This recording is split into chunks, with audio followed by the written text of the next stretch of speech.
샬롬 할렐루야. 성령의 음성 주간 인도 8번째입니다.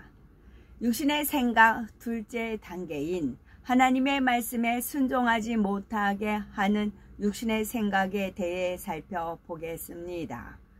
시끄러운 음악이 나오는 헤드폰을 끼고 있으면 바로 옆에 있는 사람의 말도 알아듣기 어렵습니다. 이와 마찬가지로 육신의 생각이 많으면 우리 마음 안에 계신 성령의 음성을 듣기가 어렵지요. 육신의 생각을 벗어버려야 성령의 음성을 밝히 들을 수가 있습니다. 그래서 나는 어떤 육신의 생각을 하고 있는지 발견해서 깨트리는 것이 중요하지요. 육신의 생각 둘째 단계인 하나님의 말씀에 순종하지 못하게 하는 육신의 생각에 대해서 살펴봅니다. 주님을 영접했다고 해서 성령의 음성을 밝히 듣고 온전하게 순종할 수 있는 것은 아닙니다. 마음을 진리로 일군 만큼 성령의 음성을 들을 수가 있지요. 주님을 갓 영접한 믿음의 1단계에는 기억 장치에 비진리의 지식이 더 많습니다. 마음의 일군 진리의 분량은 적지요. 그래서 하나님 말씀대로 사는 것이 어렵고 세상에 있을 때처럼 구습대로 사는 것이 편하다고 생각합니다. 이런 육신의 생각 때문에 신앙생활에 있어서 가장 기본적인 말씀도 잘 행하지를 못하지요. 아직 진리를 잘 모르기 때문에 무엇이 육신의 생각인지 분별하지도 못합니다. 믿음의 2단계는 진리의 말씀을 어느 정도 알고 말씀대로 살고자 힘쓰는 단계입니다. 그런데 아직은 마음에서 벗어버리지 못한 비진리가 많기 때문에 육신의 생각도 많습니다. 이 육신의 생각에 막혀서 하나님 말씀대로 순종하지 못할 때가 많지요. 그러나 믿음의 2단계 수준의 육신의 생각은 설교를 경청해서 듣다 보면 대부분이 발견이 됩니다. 들은 말씀을 붙들고 간절히 기도하면 성령이 더 분명하게 깨우쳐 주시지요. 같은 믿음의 2단계 안에서도 믿음이 조금 더 성장하면 자신을 발견하는 단계에 접어듭니다. 말씀을 통해 판단 정죄가 무엇인지 깨달으며 또 판단 정죄하지 않으려고 노력합니다. 그런데 막상 어떤 상황에 놓이면 여전히 판단 정죄가 나올 때가 많습니다. 아직 버리지 못한 비진리에서 육신의 생각이 먼저 나오기 때문이지요. 수근수근하고 싶은 마음, 미움, 교만 등 버리지 못한 비진리가 발동합니다. 떠오르는 육신의 생각을 물리치려고 해도 계속 떠오릅니다. 솟구쳐 오르는 거센 물줄기를 억지로 막아도 물줄기가 여전히 솟아오르는 것처럼 마음의 비진리에서 육신의 생각이 계속 나오지요. 데살로니가전서 5장 16에서 18절에 보면 성도로서 마땅히 행해야 할 바들이 나옵니다. 항상 기뻐하라, 쉬지 말고 기도하라, 범사에 감사하라. 이는 그리스도 예수 안에서 너희를 향하신 하나님의 뜻이니라 말씀하지요. 이 말씀을 모르는 분은 거의 없을 겁니다. 그런데 이렇게 이 말씀을 잘 안다고 해서 모두가 이 말씀대로 행하는 것은 아닙니다. 항상 기뻐하라 하셨는데도 기뻐하지 못할 때가 있지요. 염려하지 않으려고 해도 걱정 근심이 계속 밀려오기 때문입니다. 무엇을 먹을까 무엇을 입을까 하고 육의 일들을 염려합니다. 또는 어떤 연단이 올 때 기쁨을 잃어버립니다. 자신의 죄를 발견하거나 구하는 것에 대한 응답이 더디며 낙심하지요. 그런데 기뻐하지 못하는 것은 현실 때문이 아닙니다. 바로 육신의 생각이 마음에서 기쁨을 몰아낸 것이지요. 구원받은 하나님의 자녀 마음에는 항상 기쁨이 있어야 합니다. 마음 안에 성령이 계시기 때문에 구원받은 기쁨, 천국 소망, 위로부터 주시는 평안함이 있지요. 이 기쁨이 사라지게 하는 것이 바로 육신의 생각입니다. 육신의 생각은 당장 눈앞에 보이는 현실만 보고 염려하게 만들지요. 그러나 예수님께서는 목숨을 위하여 무엇을 먹을까, 무엇을 마실까, 몸을 위하여 무엇을 입을까 염려하지 말라 말씀하십니다. 공중의 새도 먹이시고 들의 백합화도 입히시는 아버지 하나님께서 자녀들에게도 당연히 필요한 것을 공급해 주시기 때문이지요. 영의 생각을 하는 사람은 현실이 어떻든 간에 이 사실을 믿고 항상 기뻐합니다. 반면에 육신의 생각을 하는 사람은 이를 믿지 못하고 염려, 근심, 걱정 속에 삽니다. 아버지 하나님을 믿고 의지해야 하는데 세상 사람들처럼 자기 자신을 의지하지요. 내가 더 일해야 많이 벌 수 있고 이렇게 해야 하고 하면서 자기 힘과 지혜를 의지합니다. 그러다가 뜻대로 되지 않으면 낙심하지요. 쉬지 말고 기도하라 하신 말씀에도 육신의 생각이 동원되면 눈앞의 현실만 보게 되므로 말씀에 순종하기가 어렵습니다. 너무 바빠서 또는 온종일 일하고 나면 너무 피곤해서 기도할 힘이 없다. 또 지금 시험 기간인데 열심히 공부하고 끝나면 그때 열심히 기도해야지 이렇게 핑계를 댑니다. 다 육신의 생각이지요. 기도한다고 해도 중언부언하거나 졸면서 시간을 채우기에 급급합니다. 그러나 성령은 어떻게 주관하실까요? 어찌하여 자느냐 시험에 들지 않게 일어나 기도하라 하신 주님의 말씀을 마음에 울려주십니다.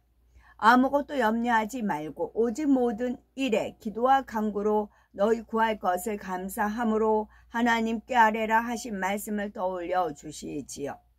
또 기도하되 하나님의 뜻대로 기도하도록 주관하십니다. 하나님께서 원하시는 기도는 습관을 쫓아서 무릎을 꿇고 중심을 모아서 믿음과 사랑을 가지고 땀 흘려 간절히 부르짖어 기도하는 것이지요.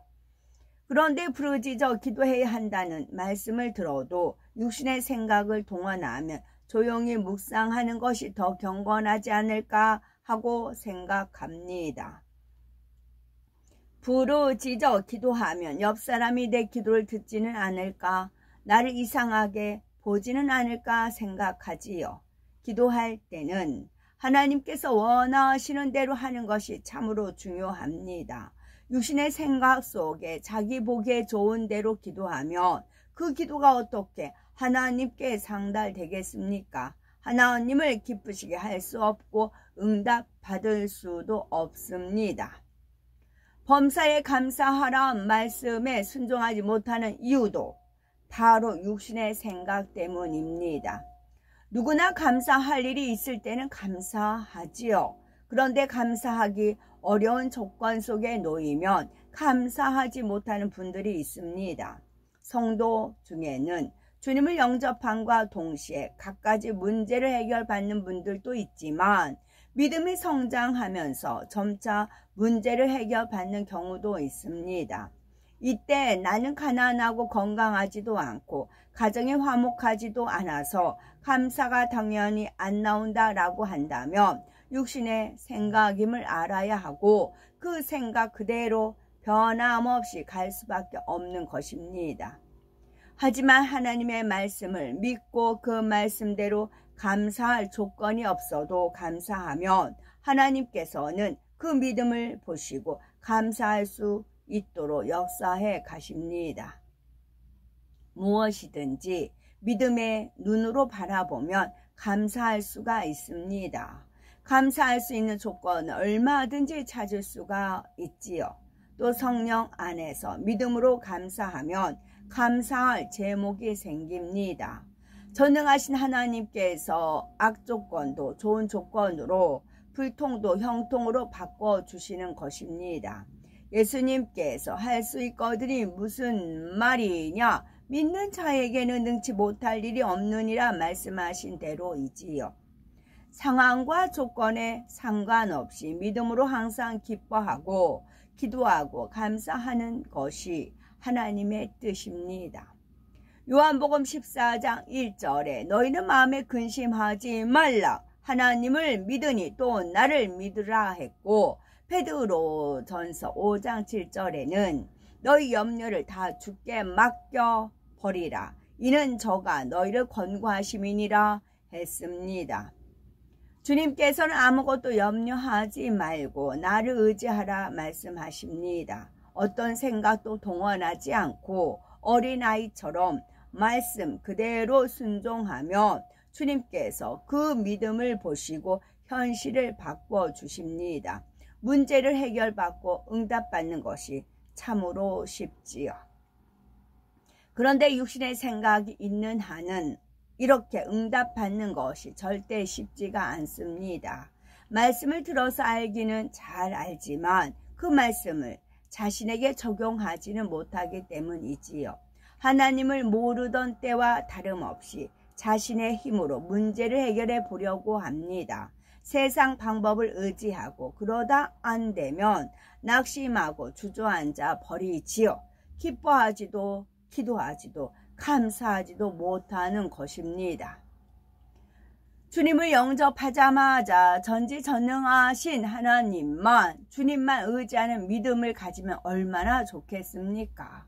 그런데 그러지 못하는 것은 마음에 채워진 비진리가 하루아침에 벗어지는 것이 아니기 때문입니다. 처음에 생각의 문을 열고 마음의 문을 열어 주님을 영접하면 성령이 마음에 들어오십니다. 성령의 도움으로 전지전능하신 하나님을, 무에서 유를 창조하신 하나님을 믿을 수가 있지요.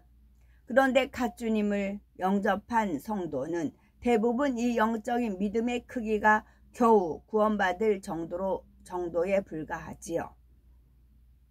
전지 만물을 창조하신 하나님, 무에서 유를 창조하신 하나님을 믿긴 하지만 이 믿음을 자기 삶에 온전히 적용할 만큼 믿음이 큰 것은 아닙니다. 신앙생활을 하면서 육신의 생각을 깨트리는 만큼, 즉 마음에서 비진리를 벗어내는 만큼 이 영적인 믿음이 자라게 되어 있지요. 무에서 유를 창조하는 믿음의 힘을 체험하는 만큼 육신의 생각이 깨어지고 영적인 믿음이 자랍니다. 감사하게도 영적인 믿음이 장성한 분량에 이르면 그때부터는 현실을 보는 것이 아니라 믿음의 눈으로 하나님만을 바라봅니다. 설령 파도 같은 시련이 와도 오직 믿음으로 하나님만 의지하지요. 전지전능하신 하나님이 내 아버지시니 현실은 현실일 뿐입니다. 기도하면 아니 될 것도 된다라는 믿음이 있기 때문이지요. 육신의 생각이 깨어져 없어졌기 때문에 굳건한 믿음을 불어넣어 주시는 성령의 음성만을 듣습니다. 예수님께서는 내 멍에는 쉽고 내 짐은 가벼움이라 말씀하셨습니다.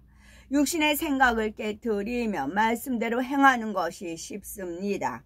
항상 평탄한 길을 걷게 되니 행복하지요. 그러므로 빨리 육신의 생각을 깨트리고 쉽게 신앙생활을 하셔야 되겠지요.